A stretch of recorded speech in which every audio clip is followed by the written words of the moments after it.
19. Okay, that should be recording. Awesome. Okay. So we're gonna start off with chapter 4 and what color is your parachute? So these are the questions, the three main questions I wanted to pose to everyone here, and this is what they are. So as I talk, and we could discuss this after, but this is what it is. So chapter 4, choose a career, change a career, or find a job. What works?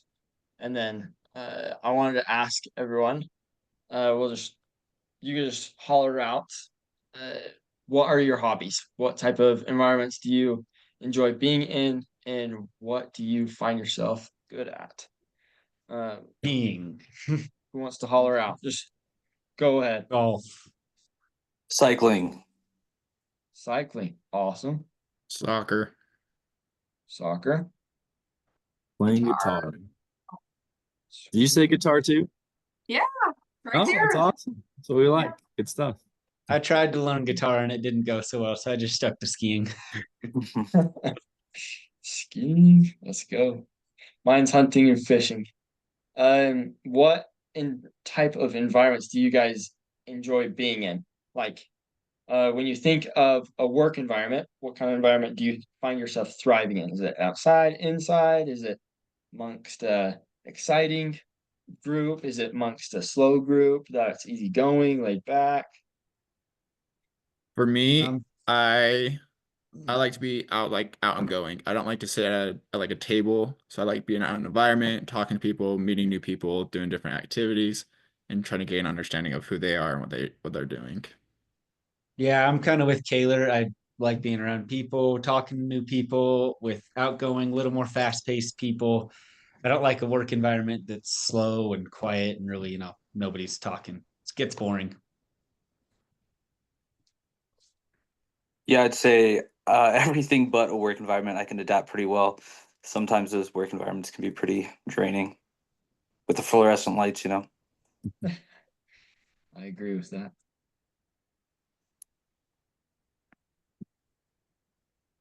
All right. And then so you guys, it sounds like I feel like majority of people naturally want to be up and going and moving. They want to be they want to be doing something. They want to feel productive amongst a happy environment. And um that's something that chapter 4 really covers. It asks, what do you find yourself being in? Where do you find yourself working?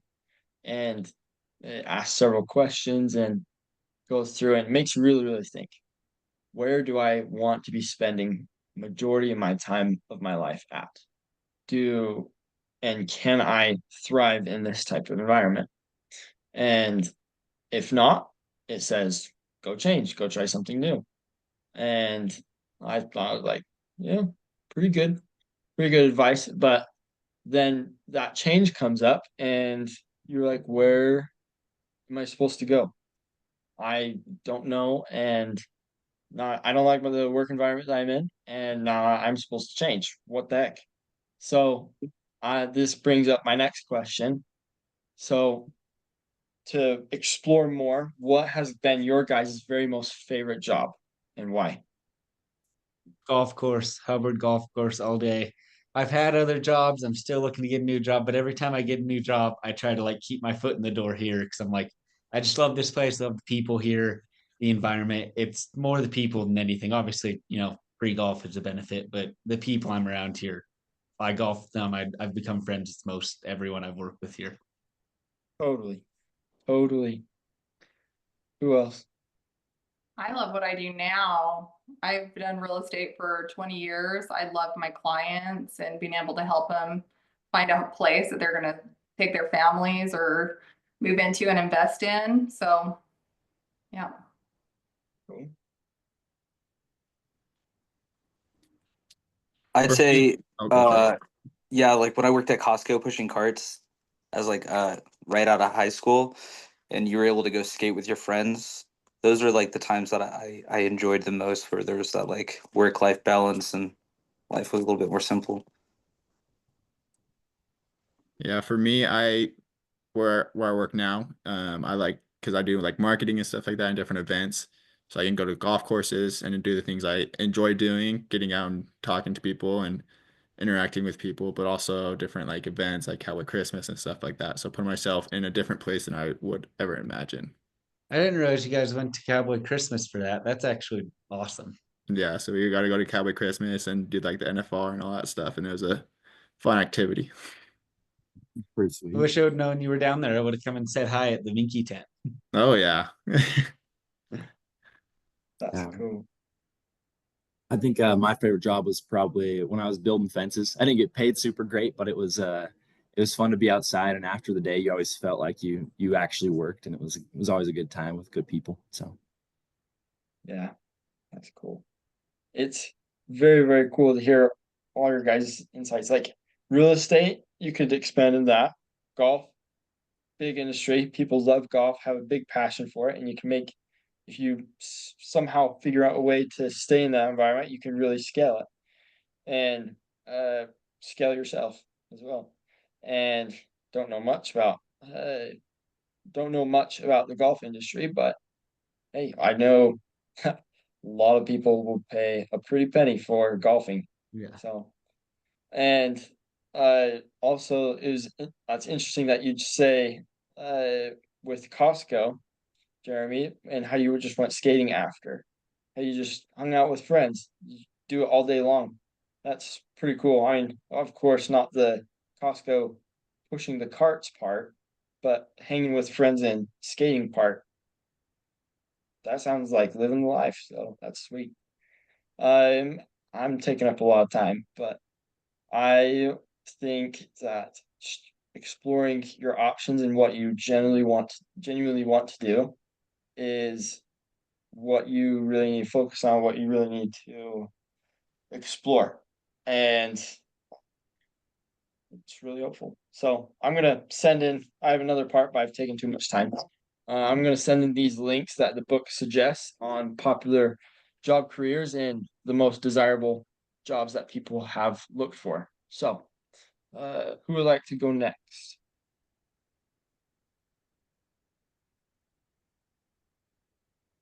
I guess it's chapter 7 then.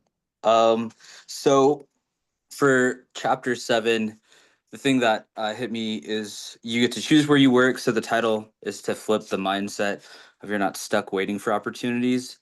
And one of the things that can incrementally grow your opportunities is storytelling. So for the company I work for right now, doing HVAC, you really have to, instead of mentioning features and benefits, you have to compel it into a story. So I have the story about ducting.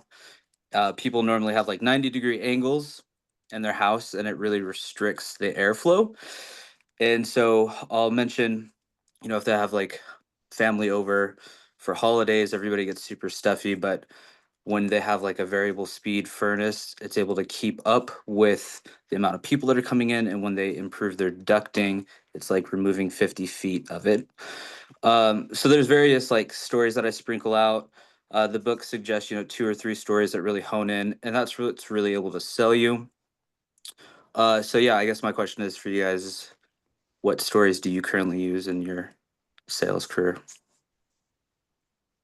or for your interview? For me, when I am selling a blanket, I always talk about the comfort and the like warmth of the blanket. But not only that, we also talk about we have a thing that's called Heart of Minky, and it's where every time you get a blanket or you purchase a blanket, we'll donate a blanket to the NICU's hospitals for the babies. And so we always talk about that and talk about how in the last year we've donated 50,000 blankets to the different hospitals around the United States. And so we just talk about how these are comfort, and then how they will help bring you love from not only getting a blanket, but from also helping others as well.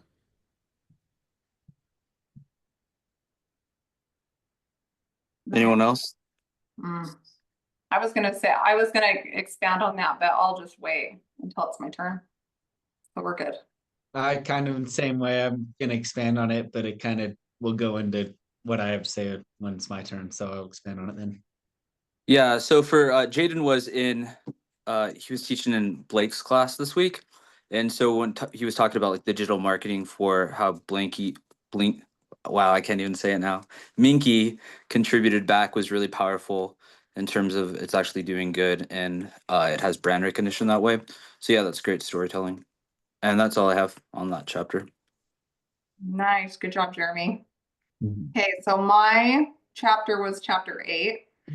And it asked the question, how can your online self affect your future career? Essentially, is what it was talking about. And I thought that was really interesting. I mean, I'm kind of really self-aware of what I do as far as social media goes. So I'm always seeing, like, staying up to date, like, what am I putting out there? But it was interesting because in class, a girl sitting next to me, she'd never Googled herself. And so it was interesting to watch her like look herself up and be like, oh my gosh, like what the heck? So my question for you guys is, how can your online self affect your future career? And were you guys surprised like when you found yourself through Google, and like what did you see? If one of you want to answer that. I can go. I think LinkedIn, especially for sales jobs, is a huge resource that recruiters use when they're looking at you. So if you're in a sales position, it's really nice to show what you're doing as a salesman in that position if you're looking for other places. So they can come and look and see, oh, if this person was at my company, how would they be representing us to the public? So that's kind of how I like to format my LinkedIn. Is if somebody were to come and look on my profile, they would see that I was promoting the company I was with and being able to help them in their endeavors. Because a job interview is how can I help you? It's not necessarily how can you help me? So if you can get that mindset down and without them having to talk to you, it's great. Yeah, I get a lot of what Duncan's saying. I mean, LinkedIn, you talk to a lot of people and a lot of recruiters and stuff. LinkedIn's more important than your resume. So, like, even where I haven't really worked in a sales job through going to Weber, I try to kind of post about sales competitions that we do through the school or our top golf nights. There's different things to, show them what you're doing, what you're learning, because they're going to look at that, I think, sometimes almost more closely than a resume. Great points. Thanks, you guys. That's awesome. Okay. Next. I kind of want to go off of your question real quick. I don't have the next part, but as you were saying, as you Google yourself, what pops up, right? And so if I don't know if you guys all Googled yourself, but for me, it's my Instagram, my LinkedIn, my Facebook, and all that stuff. But it's also like because I played college soccer, and so it pulls up all my stats and where I played and all that stuff. And so for where I'm wanting to go in like the sports industries, that's important for them to like type in my name and see I actually was an athlete and actually participated in all these different events. So I think we just need to be like I wouldn't say scared, but we need to understand that our names are out there no matter what, right? If you search your name, you can see so many different things that people outside can see as well. Definitely. I tell my kids just really quick because I'll see like a TikTok that they post and I'm like, oh man, somebody's going to see that later and they're going to judge you based on that. Like, is that what you really want to put out there? And they're teenagers, so they don't care. But yeah, it's hard to watch sometimes. There's also like different companies will do this before they interview you. They'll search up your name and judge you off of your social media posts, your like background and all that stuff. And so you just got to be careful on what you're posting. Yep. Cool. Okay. So moving on now is Yeah, I think that brings it to me. I did, chapter 9, 15 tips about your job interview. A lot of things stuck out to me at the chapter, especially as I'm getting close to graduating and I've been applying for jobs, talking to recruiters, but specifically the STAR method with telling stories, kind of how to structure a story. Because almost in any job interview, you're going to get told, tell me a story, tell me an example of how you did this, that. And they explain it, explain the situation, the task, what you did, so the action and then the result. And these kind of things are just something I brought into and like as I've gone to some of the interviews, I've thought about it a lot and used it. Most of the stories have been from my golf course jobs because it's when I have the most experience with, I've most diverse sort of situations. And my question for you guys is just, if you ever thought about using that method through stories, and what stories have you used in job interviews that you think might have helped you?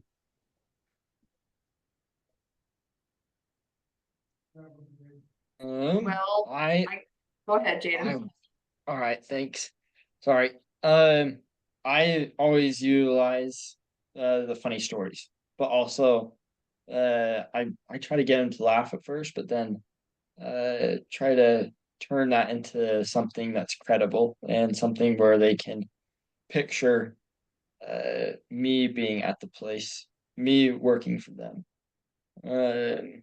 Because I'm in the industrial and commercial construction industry, and also run sometimes my construction thing off to the side. And there's plenty of funny stories out there, but there's also plenty of really serious, complicated projects I've been able to work on. And they, if they see that, I feel like if they see that you can handle something super complicated, something complex, something where you are telling about how you worked hard, then they're like, okay, this guy is fun to work with. He's funny. He's got funny stories. So he's going to be enjoyable to work around. And then two, he's going to work hard. He's going to work his butt off. So that's how I see it. But Yeah, I think that's a good way to put it, especially because you get asked a lot. People want you to fit into the job's culture. And involving some type of funny story like that kind of helps them see that you're fun, charismatic, and are going to be a good fit and not drag people down based off the mood and stuff. But unless anyone else has much to add, that's kind of all I have on that chapter. I like it. I have another portion of chapter 9. I'll just I'll take you guys back to your dating years if you're not currently in them, and ask you or put you in this situation. You're trying to ask this person on a date, and you ask them, "Hey, do you like sushi?" And the answer, you're not really looking to see if they really like sushi. The question you really want answered is, do they want to go on a date with me? And that's a lot like the question, tell me about yourself in a job interview, where they're asking you something, but they really want to hear something else. And that's what the book kind of went over, where they said that if you respond with a question, it feels like you failed this. They're really looking for the experience, the skills, or the knowledge that you have that's relevant to the job you're trying to fill. So I just wondering if anybody had any advice to answering this question when you're asked it on that, where how do you like to tie in your experience and skills and knowledge while still showing forward who you are? I kind of used it, and actually a panel interview I had pretty in recently. I was asked that exact question, and I swung it kind of as, I'm outgoing. I like being busy and doing stuff, and that kind of showed that personal side of it and how I am as a person. But then I swung that into how, that drives me to want to be social and meet new people and make new relationships, how that would be successful in a sales role.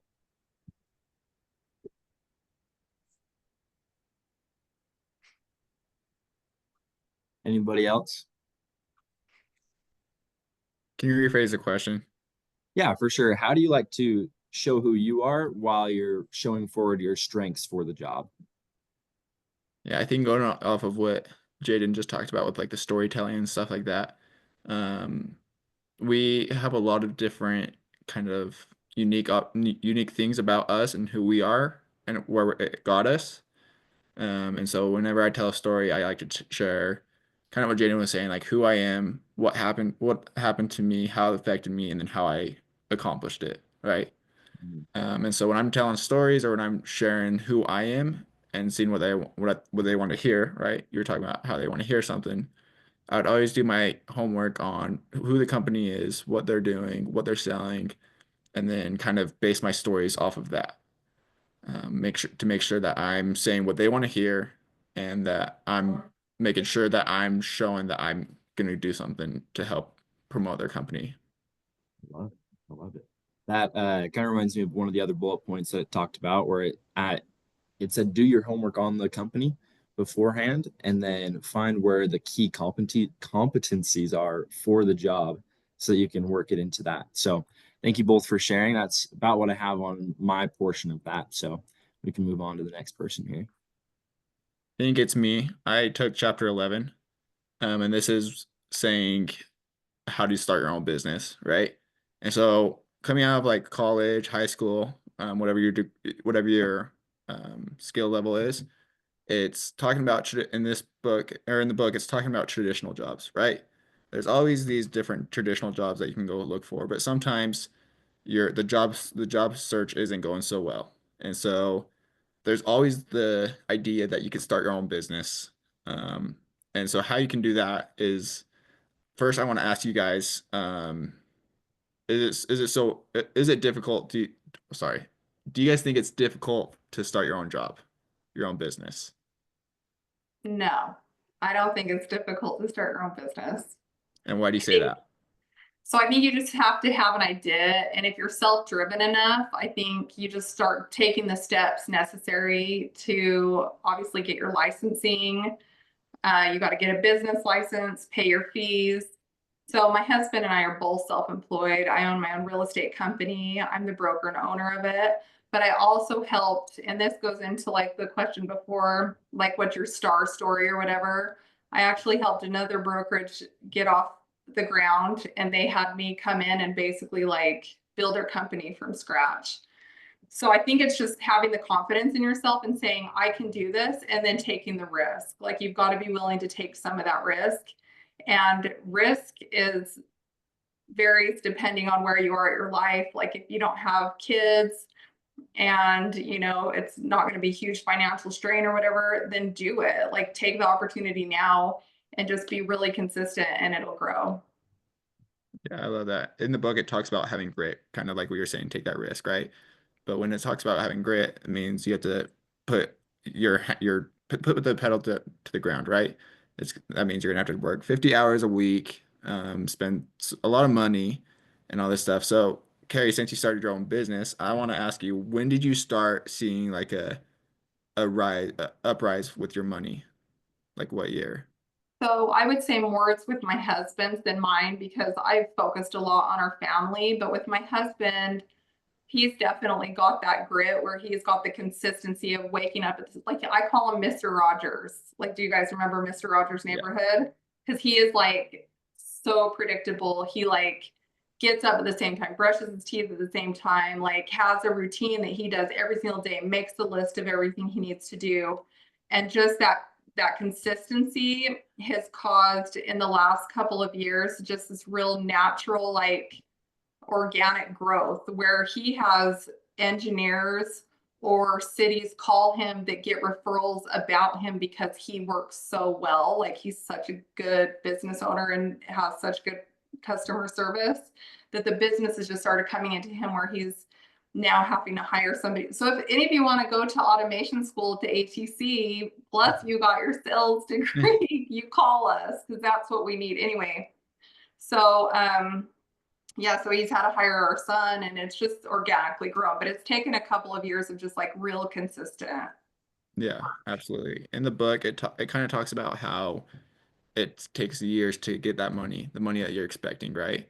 So sometimes you think you're just going to jump in and start making money, but that's not true, right? It's going to take a lot of doing research, talking to people, getting mentoring, and learning about the job and all this stuff. And in the book, I want to kind of go off of it. It kind of talks about the flower method. And what the flower method is when you're starting your own business is the who, the what, and the um where, kind of, right?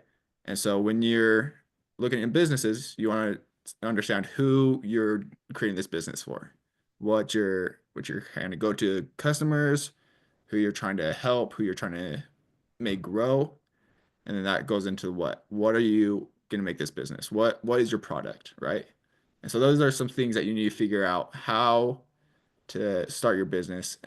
These are just kind of basic things, but you have to do a lot of, like we talked about, have a lot of grit, um, take time. It takes time to make that money, but also figure out like who you're serving, what you're doing, and how you're going to accomplish it, right?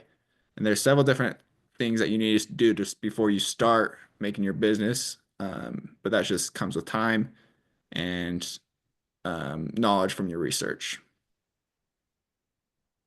So that's all I have for that one. Nice. So should we move on to the other book then? I think so. Well, we're at like 25 minutes, so maybe we can like expedite it a little bit. So who has chapter 1? I think that is me. The starting where you are with gravity questions, that's I can expedite this for sure. But starting where you are, incredibly important, because if you don't know where you are, it's really hard to build a path to where you want to be. But what I wanted to focus on was the concept of gravity questions as I read through the chapter. I really liked the thought process it goes through. It's kind of outlines it really quickly. There, I'll read a quick part. It says, I've got this big problem and I don't know what to do about it. Oh wow, Jane, what's the problem? It's gravity. Gravity? Yeah, it's making me crazy. I feel like I'm feeling heavier and heavier and I can't get my bike up the hills easily. It never leaves me and I don't know what to do about it. Can you help me? And the book goes on to talk a little bit about this, saying gravity is, it might be a problem for you, but it's not something that you can ever change. Gravity is an immutable law. It gives a few other examples throughout the book of things like, oh, I can't become a partner at this place because it's a family owned company that's been family owners for 5 generations. And it's like, oh, well, that's not exactly something you can change. So find something that you can practically do from where you're at right now in order to see where you're going in the future. And with us expediting, I won't ask a question on that. I'll just let the next person roll on through in the Designing Your Life book. Yeah, so I had chapter 2, building your compass, and that chapter is really about having a life view and a work view. And those two in our culture get siloed out, where we are two separate people at those. And the real goal is to actually get them aligned.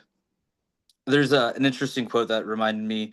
It says, "If I'm not for myself, who will be? If I'm only myself, who am I? And if I don't blow my own horn, no one else will." And so that kind of goes back into the storytelling of how your life view and your worldview are. You have to be intentional, living with intentionality, and also you know realize that you got to be for yourself all the time. So that's what I took from that chapter. Nice. Okay, I've got chapter 3, and I feel bad we have to expedite it because man, I could talk to you guys all day. You're awesome. I'm sad that we're gonna be done with this semester pretty soon, but so I did chapter 3, and it was the one where we did the journaling where we're supposed to find our like total engagement, where we find our flow. And I had like a really busy week, and I remember just feeling like, oh my gosh, I never felt like I got that whole week where I was like trying to like gauge my fuel. You guys remember that one? Mm-hmm. And I was like, I don't remember having any moment this whole week that I felt like really checked out. And I think it was because I didn't have any time to work in my garden, or I was like not really having time to just like play music or like make stained glass or like the things that I really can do that help me be in my like zen or whatever. And so I thought it was cool that we had that opportunity to kind of figure out like what is that for us, for each of us, and that we can like know what that is and how where you can go to get like reprieve from your jobs and from life that is so stressful, right? So, and that's what I got out of that one. Okay, I'll move on. Chapter 4. Sorry about I got kicked out because I lost Wi-Fi for like a minute there. Hope I didn't miss too much. Didn't seem like I missed a little bit of Jeremy in chapter 2, but I think we're okay now. But I was on chapter 4, which was kind of getting unstuck, and it explains a situation where someone feels stuck in their job. And I've felt this before, and I've seen a lot of other people kind of have the same issue. I mean, even my sister, when she used to work here at the golf course, there was no upward movement. There was no, she couldn't go much farther than where she was. There's no path for success here. And so she kind of felt stuck because of how much she loved the job and how much she didn't want to leave, but she wanted that success that just wasn't here. And the book mainly talks about how there's such a most people sit here and go, I just don't know what to do. I don't have.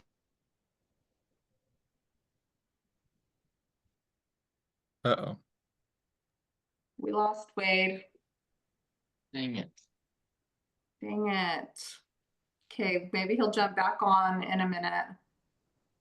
Do we want to go on to who's doing 9? Yeah, I think I'm doing chapter 9. And that's so the chapter 9, when he comes back, he can probably interrupt me. But chapter 9 is talking about how to choose happiness when looking for a job, right? And so this one is super, super important for when you're doing job research and stuff like that, because yes, you do want to make that money. Yes, you want to have all these things. Oh, is he back on? Okay. Wait, do I keep going? I was pretty much done, and then it just kicked me. But yeah, basically, more ideas gives you an easier path to get unstuck before the Wi-Fi kicked me off. Perfect. Yeah, so we're just talking about chapter 9 now, and that's like choosing happiness. And so when you're choosing happiness in a job, you have to make sure to either to figure out what makes you happy, right? And a lot of people I've talked to, they've said, I'm not happy with my job, but I make a lot of money with it. And that means I don't like my job and I want to go somewhere else, but I can't because I'm not making as much money as I want. Or I'm making money, but I can't make it somewhere else, right? And so in the book, it gives you kind of a step by step on how to choose choose happiness in your job, right? And it says gather and create. So gather different jobs and create a list on what jobs you can research and apply for. And then after that, you want to narrow it down to the jobs that sound fun to you, seem that would spark your interest in making you happy. And then after that, you need to choose the specific job after you're doing your all your homework, your research, and all that stuff that makes you happy, that makes you okay with the pay. Even if it's not high, you want to be happy in your job career, right? And then after that, it says let's go and move on, right? And so once you choose, put all your heart on that job, and hopefully you get that job.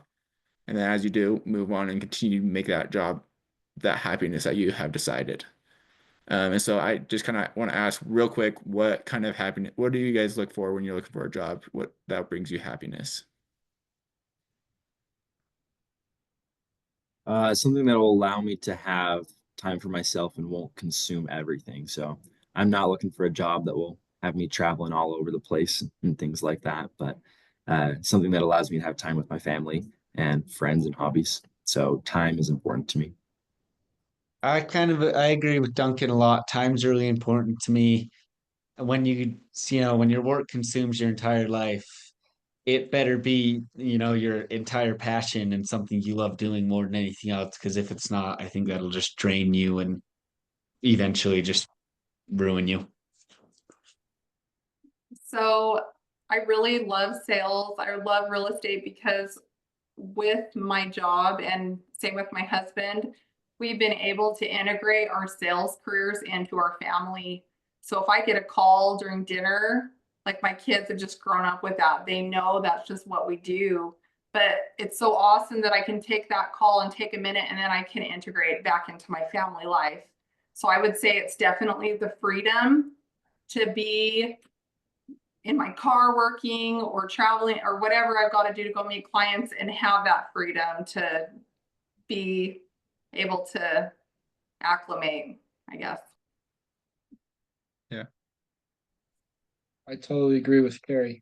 That's cool that you're able to integrate like you be at home, integrate a sales call, and then just go back to your family. A lot of people, it seems like they have to, okay, here's a big old chunk of time that I have to go work, and then there's a chunk of time where I can be with my family. It kind of switches off. It could be annoying for some people, but other people find freedom in it. It's really cool.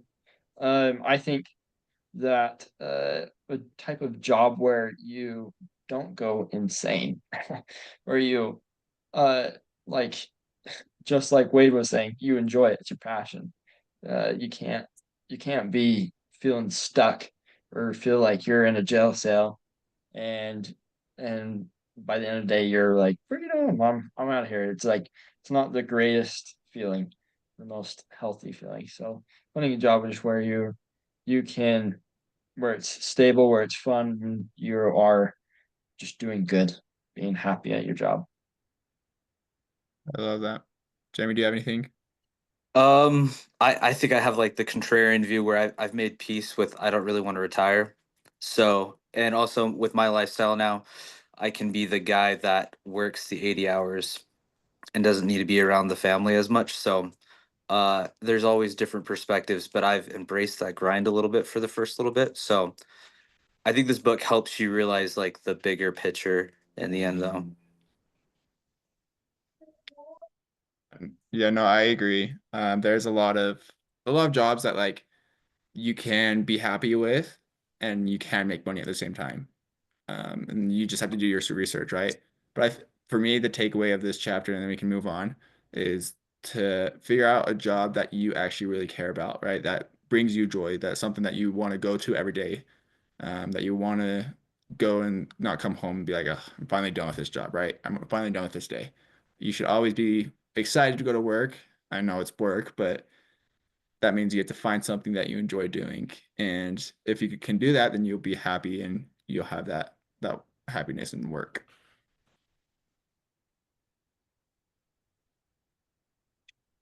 Hey, I think I'm next in chapter 10. Um, so this is to uh you can have different outlooks on this, but what do you guys think when I say failure immunity? What are your guys' thoughts? What comes straight to your head? Failure immunity.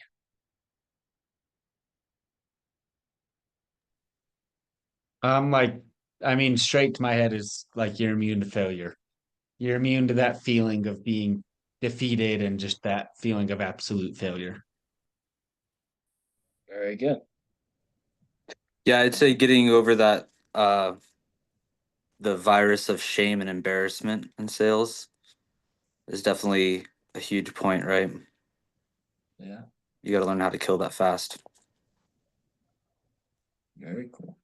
To me, when you say failure immunity, I think of Survivor, right? They're always wanting that the immunity to move on to the next round, right?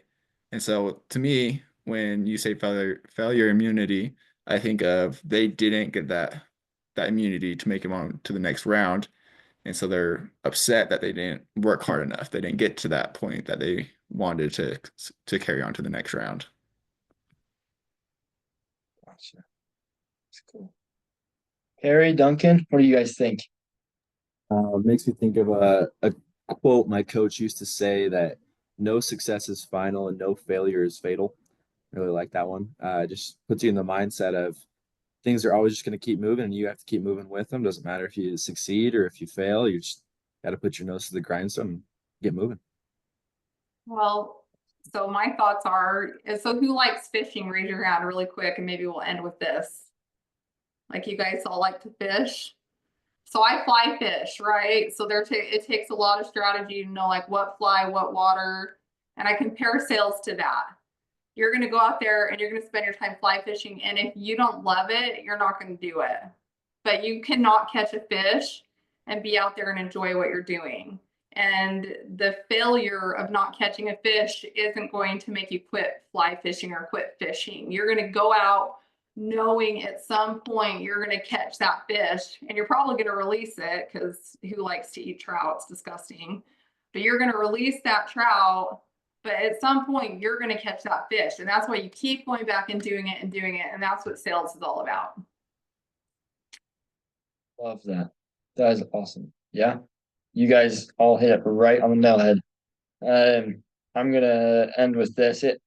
Well, when I think of failure immunity, I think you cannot fail. And it's you every time an opportunity to fail comes up, you just avoid it. You adapt, you change, and you're able to overcome it. And the book puts it best with this quote right here on the ultimate way to for failure immunity. This is what it says. So, fortunately, if you're designing your life, you can't be a failure. You may experience some prototypes and engagements that don't attain their goals, that fail. But remember, those were designed so you could learn some things. Once you become a life designing person and are living the ongoing creative process of life design, you can't fail. You can only be making progress and learning from the different kinds of experiences that failure and success both have to offer. So, that's all I have to say. Nice. Good job, guys. We did it. Thanks. Yay. Give yourself a hand. Okay. Well, we'll see you guys at the dinner then. Yes, we'll see you Yeah. then. Yeah, the dinner. Good plan. I like it. Bye, Good job, guys. guys. All right. See you guys. See you later.